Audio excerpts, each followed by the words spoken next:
Okay, hello friends, good morning. Welcome to my channel. My name is Deepak Gaikwad and I will be teaching you the basic concepts of electrical design engineering. Okay, so in this video we will see how to draw a single line diagram. We will see each and every parameters of the specification of this transformer in details. Okay, so let's start with this. See, this is the symbol of a transformer and this is the incoming voltage 110 kV. And this is the secondary voltage, that is 13.8 kV. That means this is step down the transformer from 110 kV to 13.8 kV. Okay, so this is the rating of the transformer 63/80 MVA. This is your type of pulley O and AN slash O and AF, that is oil natural air natural slash oil natural air force. Means what? This is your natural cooling by air. This is cooling by force cooling by fan, using fan. Means if you have to cool transformer, the main normal rating is 63 MVA. If you do a forced cooling by using a fan, the rating of the transformer will increase from 63 MVA to 80 MVA. Okay. Now this is one of the important parameter in transformer design, that is the percentage impedance, Z. So what is exactly Z? Is 17% is what? So here we can see 17% is your 17 by 100 is your 0.17.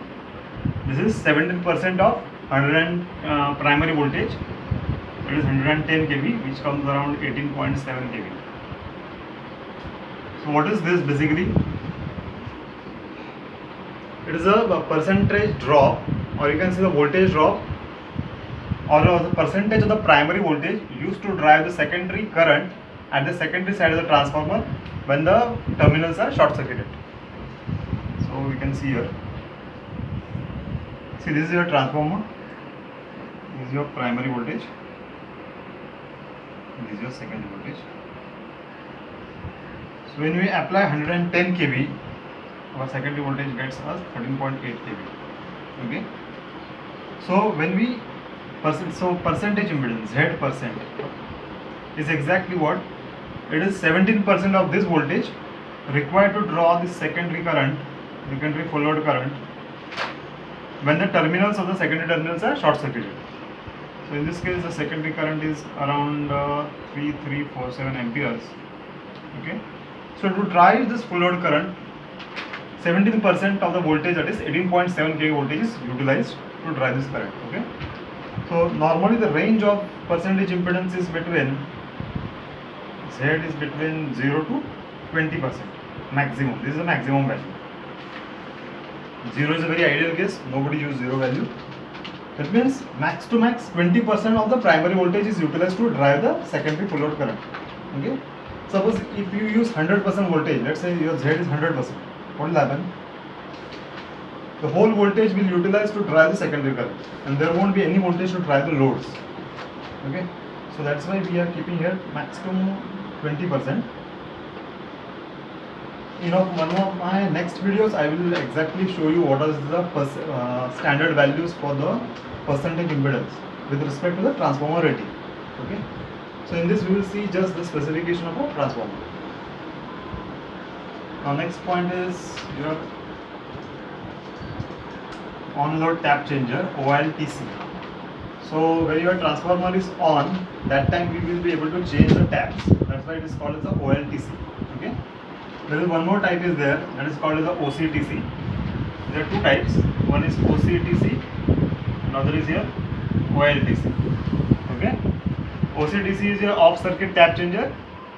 That means when your transformer is off or when there is no load, that time we can change the transformer. And when the load is on, that time when we change the tap, that is called the OLTC. So the tap range is between it's 8%. Sorry, it's taps 8 plus 8 and minus 8 in steps of 1.25%. Means we can increase the taps at the plus side or at the minus side. Okay, at the primary side. These taps are normally at the primary side. From economic point of view, if you see from cost point of view, these taps are installed at the primary winding and not at the secondary winding. Okay. So based on the voltage, based on your loads basically, if there is the high load, then the secondary voltage what will happen? it will reduce. So to increase the voltage in the primary side, we have to increase the taps. Same wise, if you have to reduce the voltage, we can reduce the taps. And last point is your vector group. This is your vector group of a transformer. See, normally it is written in this fashion, like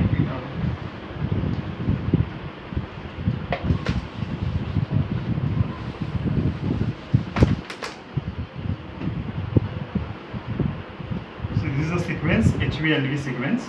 As per IC, we have to write a vector group in HV LV sequence. That is, the high voltage is written in caps, it is in HV, and low voltage is written in small caps. So what is the HV winding? Here it is star fashion. So we have written YN, Y, capital Y for star, capital N is neutral. When neutral is earth, we call it as a caps. We write neutral in N when it is earth. And this is your LV side, this is small caps. It is also star fashion. Neutral N is earth, so small L. And 0 is the phase difference between the HV and LV winding. 0. And D1 is your delta winding, open delta winding for tertiary winding. So this is how your vector group comes. We will see in one more example, just for your understanding proper. Normal transformer winding, if you see, it is DYN11. Okay. And let's say this transformer is 11.433 kV. So sorry, we will try to make bigger size. Okay. So this is your delta, this is your star, this is your earth through NGR, or we can say you can directly earth to neutral earth. Okay. So this is your HV winding. The HV winding is in delta, that is D. LV winding is in star. So this is the LV, so we have written in small caps. Neutral is earth, so we have written like this N, DYN. And 11 is the phase difference. So what is this 11 exactly? Let's say this is a HV is your reference vector, LV is your low voltage side vector. So we calculate the phase difference in an anti-clockwise direction, like this, in an anti-clockwise direction. So this is, as per this clockwise, it shows what? It's a 1. So this is what for DYN 1. Now here it is 1 1. So we have to 11. You have to show this 1 1 means it's 11. So we can write this HV. This is vector, reference vector. LV is 11. Okay. So in anti-clockwise, you see LV leads the HV. So in this case, where LV leads HV, okay, and in this case, where LV is lagging HV. We see the anti-clockwise direction. LV lags HV by 30 degrees, or we can say HV leads HV. HV leads LV. So this is how we write the vector group of a transformer.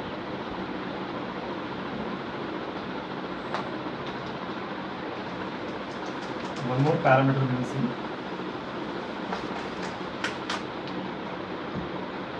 See, this is the full load current value. I will just show you in brief how we calculate the full load current at the secondary side. This is the full load current at secondary side. This is the formula. P is equal to root 3 VI cos phi. So I is equal to P divided by root 3 V cos phi. So what is P here? It is 80 MVA. Okay. 80 MVA divided by root 3. Root 3 value is 1.732 into voltage, that is 13.8 kV at the secondary side. Now cos phi here won't come because our rating of transformer is in MVA. So this value comes around 3.347 K, which is equivalent to 3347 amperes. This is what is the full load current at the secondary side of the transformer. 3347. Now suppose we have to check what is the rating at the incomer side of the switchgear. How to calculate the rating of the incomer of your switchgear? So this is your full load current, IFLC, into we can consider 10% or 20% margin. So just increase this value by 10% or 20%, you will get the secondary side full load, the incomer rating of the switch gear. So this is how we arrive at the incomer rating of the switch gear. Okay. So in my next videos, we will see a few more parameters like fault MVA, then which relays to be used for transformer protections. So just keep watching my videos and you will be learning the basics of electrical design engineering. Okay. Till then, enjoy. Thank you.